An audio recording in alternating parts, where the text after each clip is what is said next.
Body, more than 332,000 people in Australia live with dementia.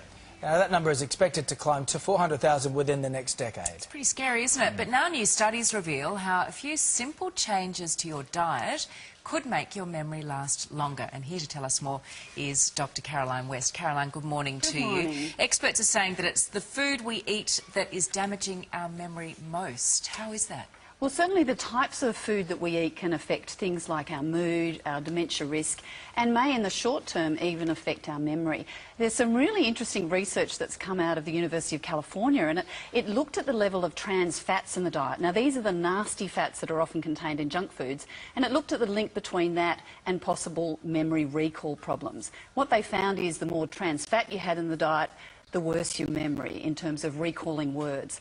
Now, trans fats, some people might be a bit confused about what these are. Some of them are found naturally in certain meats and dairy products. They're fine. It's the trans fats that we've manipulated. So essentially we've taken a chemical process and moved a liquid vegetable oil into being a solid.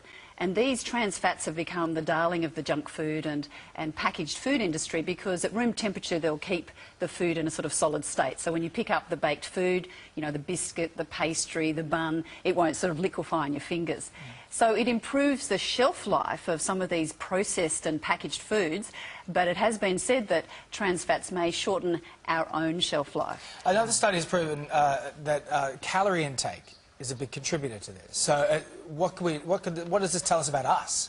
Well, this is an interesting area. The whole question of if we eat less, can we live longer? If we eat less calories, can we preserve our brain function? Now, most of this research has actually been done in mice, so how it's going to translate into humans is still a little unclear, but what they've done with this research out of New York is reduce the calorie intake in mice, and they've been able to demonstrate that there's less gene turnover, which may preserve brain function to some degree. So the question for humans is, if we reduce our calorie load by perhaps around 20%, which is 500 calories a day, will we equally have the same brain-preserving functions seen? So I don't think anybody's going to want to sort of flick 500 calories from their diet anytime soon, but perhaps by understanding the mechanism here with calorie restriction, they'll be able to develop some sort of medication that can mimic the same result. So it could be the types of foods and also the amount of food that we eat that impacts on brain function. But it gets back to basic sort of healthy food guidelines, doesn't it? Well, in terms of what sort of foods to boost brain power, what's recommended? I saw up there the Mediterranean diet. Well, the Mediterranean diet appears again and again because it's such a fantastic diet. You know, anybody that's been to that part of the world will have seen those wonderful salad platters and vegetables, beautiful fish, nuts, olive oil. All of these foods are highly brain protective.